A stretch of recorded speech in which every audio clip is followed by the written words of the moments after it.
የዛሬው የጽናት ድራማ እጅግ በጣም አስደንጋጭና ልብ የሚሰብር ነው። ኪራ እንግዲህ ራሱን ተስፋ በመቁረጥ ላይ ነው ያለው። ምክንያቱም እናቴን ገደልኳት፣ እኔ ነኝ የገደልኩሽ እማዬ እያለ እያለቀሰ ነው። ምሩም እንደዛው ማለት ነው። እናቴ ናት፣ እንደ እናቴ ነው ማያት ምናምን እያለች፣ ጽናትም ደግሞ ቤታችን ውስጥ ደስታ ገባ ብዬ ደስተኛ ሁኜ ሳልጨርስ አሁንም ይሄ መጣ እያለች በጣም እንትን እያለች ነው። የኪራም አባት ደግሞ አስቱዬ እንዴት ትተሽኝ ትሄጃለሽ? አስቻለሽ ወይ ብቻዬን ትተሽኝ እያለ በጣም እኔ እንጃ ትናንትና በተደሰት ነው ያህል ልክ ዛሬ ደግሞ ተከፍተናል። በጣም ነው ያዘንኩት። ምክንያቱም እናቱ እንደታመመች እናውቃለን፣ ግን ደግሞ ሰርጉ ሳያልፍ ደስታቸው ሙሉ ሳይሆን ይሄ ነገር መጣ። ትናንት በሰራሁት ቪዲዮ ላይ ነግሬያችሁ ነበረ ቤተሰቦቼ። ምክንያቱም የኪራ እናት የምትሞት ነበር የመሰለኝ። እኔ ጥርጣሬ ነው ማለት ነው የጠረጠርኩት፣ ግን በጣም ደክማ ስለነበር ብቻ ግን እየፈራሁት አልቀረም ሆነ። ኪራ በጣም ተበሳጭቷል። ጽናት በጣም ደንግጣለች። ይሄ ነገር ይመጣል ብላ አልጠበቀችም። ሰላም ሰላም፣ ውድ የተከበራችሁ የቻናሌ ተከታታዮች እንዴት ናችሁ? ከኔ ጋር ሁሉ ሰላም ነው። ሰላማችሁ ይብዛልኝ ባላችሁበት ውድ ቤተሰቦቼ። ለቻናሌ አዲስ ከሆናችሁ ሰብስክራይብ እያደረጋችሁ ቤተሰቡ ነው። ነባሮች እንኳን በሰላም መጣችሁ ብያለሁ። ዛሬ እጅግ በጣም የሚያሳዝን ነገር ተፈጥሯል በጽናት ድራማ ላይ። የኪራ እናት ወደ ቤት መታ ሰርጉ ሁሉ ነገር በሰላም ሊያልፍ ነው ብዬ ባሰብኩበት ሰዓት ላይ እንግዲህ በስተመጨረሻ ላይም እንግዲህ ኪራና ጽናትን ሲጣሉ ወይንም ደግሞ ተረጋጋ ወደ ውስጥ ገብተን እናውራ ምናምን ብላ እንትን በምትለው ሰዓት ዝም በይ ብሎ በጥፊ ሲመታት ነበረ የኪራ እናት የወደቀችው።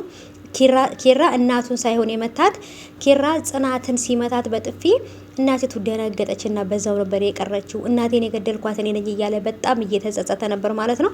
በጣም ነው የሚያሳዝነው። ለሰርጉ እየተዘጋጁ ጉዲ እያሉ በጣም ብዙ ነገሮችን እያዘጋጁ ነበረ ለሰርጉ። ግን ደግሞ ያው እንግዲህ ያልተጠበቀ ነገር ተፈጠረ። የኪራም አባት ደግሞ ጥሩ ምራት ነው ያገኘሁት እያለ በቃ ጽናትንም እንትን እያላት በጣም ነበር ደስ የሚሉ ተሰባስበው ቁጭ ብለው እናት ልጅ አባት ቤተሰብ በቃ ሁሉ ነገር ቁጭ ብለው እያወሩ ጽናትንም ጠርተዋት ቁጭ ብለው እያወሩ በነበረበት ሰዓት ላይ እንግዲህ ከአባቱና ኪራ ወጥተው ውጭ ላይ ከዛን ሳሎን ቤት ደግሞ ጽናትና የኪራ እናት ሲያወሩ ወይዘሮ አስቴር ሲያወሩ ነው እንግዲህ ይሄን ነገር እየሰማቸው። ያወራችሁትን ሁሉንም ነገር ሰምቻለሁኝ ምንድን ነው ብሎ ሲጠይቅ የፈራሁት ቀን ደረሰ ብላለች እናቲቱ ማለት ነው።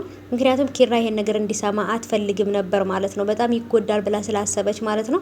እሱም ደግሞ እኔ ብቁ አይደለሁም ላንቺ ጥሩ ልጅ ስላልሆንኩ ነው ሁሉ ነገር የደበቃችሁኝ ብሏልና ቤተሰብ በቃ ይጎዳሉ ብለው ስለሚያስቡ ለልጆች የሆነ ነገር የማይናገሩትና ብቻ እንግዲህ ሰርጉም አልተሰረገም፣ ሰርጉም ቀረ።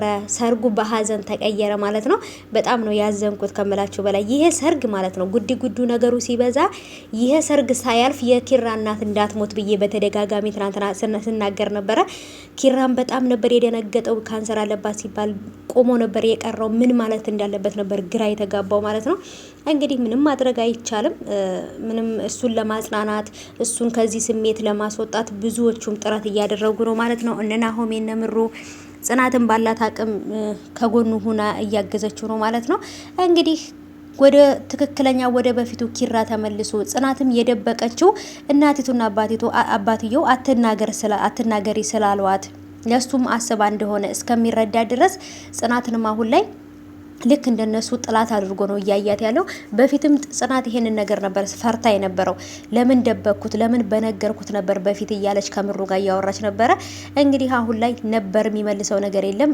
እሱም ደግሞ ለሱ አስባ ለሱ ተጨንቃ ይሄን ነገር እንዲያደረገች ይረዳታል ብዬ አስባለሁኝ። ቀስ በቀስ ነገሮችን እያሰበው ወይንም ነገሩ እየገባው ሲሄድ ከሀዘኑ ሲወጣ ጽናት ለሱ አስባ ይሄን ነገር እንዲያደረገችለት ይረዳታል ብዬ አስባለሁ። እናንተ የዛሬን የጽናትን ድራማ እንዴት አያችሁት? እኔ የእውነት በጣም ነው የከፋኝ። ኪራን በጣም ነው ያሳዘነኝ ከምላችሁ በላይ። በዛውም ልክ ደግሞ ጽናትም ምነው ነግሬው በነበር ይሄ ነገር ሳይመጣ በፊት በነገርኩት ባስረዳሁት በፊት እያለች ነበረ። እሱ ግን ያሰበው እናቴ የሞተችው በእኔ ምክንያት ነው ብሎ ስላሰበ በጣም ነው ተስፋ የቆረጠው ማለት ነው። እንዴት አያችሁት የዛሬውን?